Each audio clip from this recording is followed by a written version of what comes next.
over Russia at Tsushima, had stationed warships alongside the French fleet and were observing every aspect of the campaign. They watched the Chinese defensive dispositions, the artillery placements, the supply systems, and the command decisions.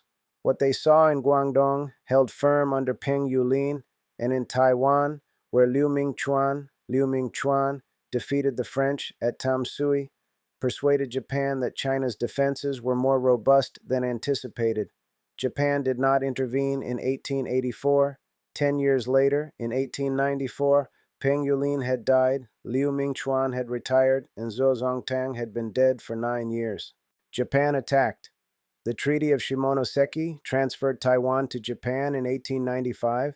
The deterrent effect of a generation expired with the generation itself. Now, the plum blossoms.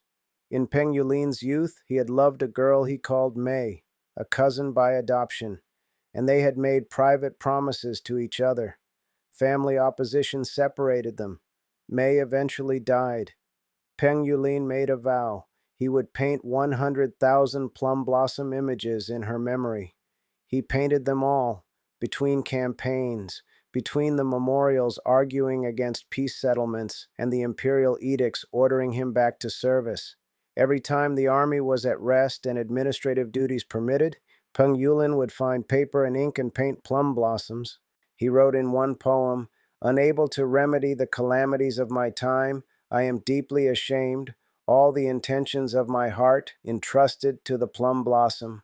100,000 images, a general who refused 3 ministerial appointments and organized coastal artillery batteries and recommended the decisive campaign of the Sino-French War, painted 100,000 plum blossoms for a woman most of his contemporaries had never heard of, to honor a promise that had no witnesses. Consider the contrast with today's world, where heads of state announce everything at press conferences, post declarations on social media, and describe their intentions in considerable detail.